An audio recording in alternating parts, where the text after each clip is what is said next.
Sale el libro a la venta, lo que pasa en el periódico ya no se queda en el periódico. Yo creo que no se debe quedar. Yo creo que los periodistas legítimamente, ¿no?, hacemos nuestro trabajo, hablamos de los políticos, hablamos de los empresarios, criticamos a los futbolistas en su partido de fútbol cuando lo hacen mal, a los restaurantes si no nos gustan, y en cambio jamás hablamos de nosotros mismos. El habernos creído inmunes a la crítica, yo creo que ha hecho mucho daño al periodismo y ha permitido que gente que no lo ejerce dignamente haya podido no solo ejercerlo, sino prosperar cuando no debía haberlo hecho. Un poco por encima de los políticos en valoración aparecemos nosotros, muy poco por encima de los políticos. ¿Qué errores hemos cometido?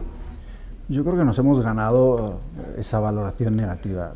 O sea, por supuesto hay en España periodistas fantásticos y hay medios que están intentando en una situación muy difícil hacer bien su trabajo, pero también hemos cometido muchos errores. Hemos trasladado las trincheras políticas a la prensa. Pues es una trinchera, un lado, los periódicos se deciden claramente, investigan solo al oponente o al rival o al que tiene una ideología diferente al del periódico. Esa mezcla de opinión con información constante, donde le contamos a la gente que le estamos dando una información y en realidad es nuestra opinión. ¿Cómo ha sido ese choque con la realidad en 2015, un año en el que estaban pasando muchas cosas? La llegada a director del Mundo fue, como bien dices, la llegada de un extraterrestre. Yo llevaba 17 años haciendo reporterismo en lugares como Afganistán, en Cachemira, en Timor, cubriendo tsunamis, terremotos, revoluciones. Luego pasé un año en Harvard haciendo la beca Nieman.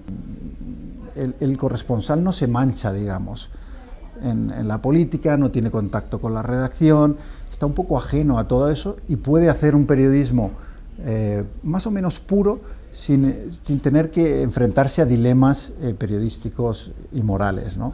Claro, de repente llegas y te aterrizan, caes como un paracaidista, ¿no?, en uno de los grandes centros de poder de este país, que es el despacho del director del Mundo. Una de las cosas, por ejemplo, llamativas, es que yo llego a la dirección del Mundo sin tener el teléfono de un solo político español o de un solo empresario.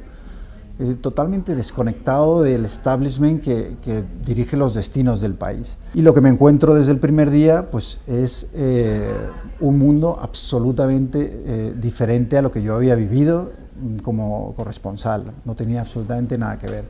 Y ahí es donde empiezan pues, todas las dinámicas de presiones, de intentos de control del periódico, de empresas que están tratando de dominar la información. Y claro, uno intenta hacer lo que estaba haciendo como corresponsal y te empiezas a dar cuenta de las dificultades de hacerlo. ¿Y cuál es esa presión más difícil de soportar? Para mí la presión más fuerte fue sin duda la económica. Es decir, a mí que me llamara un político para protestar por una información me daba absolutamente lo mismo. Yo había sido reportero en Corea del Norte, donde te seguían 24 horas al día, había sido detenido en China varias veces por hacer mi trabajo. O sea, que un político te llame para quejarse, pues no me suponía ningún estrés.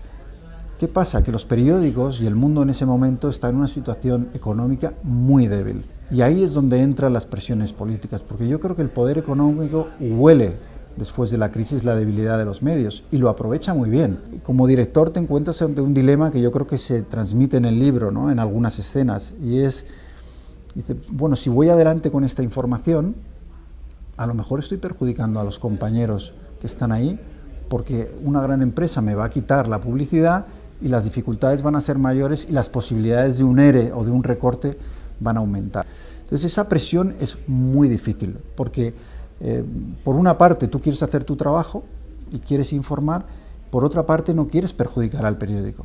O sea, tú quieres que tu periódico sea rentable y viable y quieres que todo el mundo mantenga sus puestos de trabajo. Yo siempre lo digo, ¿no?, se pasa peor en esa encrucijada que estando en Afganistán siendo perseguido por talibanes, ¿no? Yo creo que ningún periódico puede ser independiente y libre si no depende directamente de sus lectores. Claro, cuantos más suscriptores tengas, cuanta más gente haya pagando tu producto y financiando tu periodismo, más capacidad vas a tener de poder decir las cosas que quieres, aunque afecten al poder económico y político. El libro tiene algunas frases demoledoras.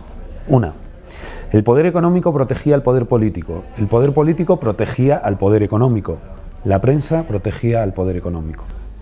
Claro, porque de lo que hablamos, y yo creo que es lo más difícil de entender para la gente quizá, cuando hablamos del poder político, del poder económico y el poder mediático, normalmente lo hablamos como si fueran independientes uno de otro, y no es así. Esto es un triunvirato de poder, y cuando se pone la maquinaria en funcionamiento, por ejemplo, cuando quieren aplastar a alguien, se pone en funcionamiento los tres poderes, ¿no? Y sus intereses están tan interligados ahora que yo creo que no tienen ni que hablar. Los políticos saben que dependen del poder económico. El poder económico sabe que la prensa depende de ellos. Es decir, al final todo está mezclado. Y luego pasa una cosa también, y es que se ha creado como un gueto de ese establishment. Y yo creo que eso es uno de los grandes problemas que ha vivido la prensa, que ha acabado escribiendo para el establishment, en parte porque se ha convertido establishment en establishment. Yo creo que los años de Rajoy en relación a la prensa, y esto es algo que mantienen no solo periodistas que uno pueda considerar de izquierdas, es que los que podrían ser más afines al Partido Popular también te lo dicen. Yo creo que se vivió el mayor ataque contra la libertad de prensa de este país desde la dictadura. Lo que sí sabía es que jamás iba a aceptar que desde el gobierno dijeran quién tenía que cubrirles y quién no. Pero claro, ¿qué es lo que hace el gobierno?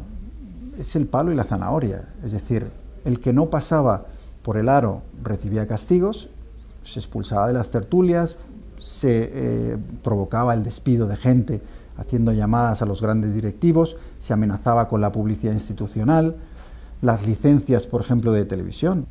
¿Qué hace el gobierno? Lo que hace es enviar el mensaje clarísimo, de decir, sed buenos si queréis tener alguna posibilidad de que os caiga una licencia, que están valoradas en muchos millones de euros. Y yo creo que se hizo un esfuerzo por mantener la independencia del periódico. Claro, ¿qué ocurre? Que en los años de Rajoy, 4 directores del Mundo son despedidos. ¿Es eso casualidad? Eso fue de repente que todos eran malísimos. Bueno, pongamos que yo era malísimo, y los otros 3 también. No hay precedente en la historia del periodismo de este país de una destitución tras otra de directores como la que hubo. Yo creo que en el mundo los 4 directores, incluido yo, fueron despedidos por ese triunvirato del que hablaba antes, de poder económico, político y mediático. Se buscaba dominar el periódico, y yo creo que al final realmente quien acaba con mi situación al frente del periódico es la empresa, pero influida y en connivencia con tanto los poderes económicos como los políticos, porque se veían incómodos teniendo un periódico que tratara, yo no digo que siempre lo hiciera, pero que al menos tratara de contar la verdad.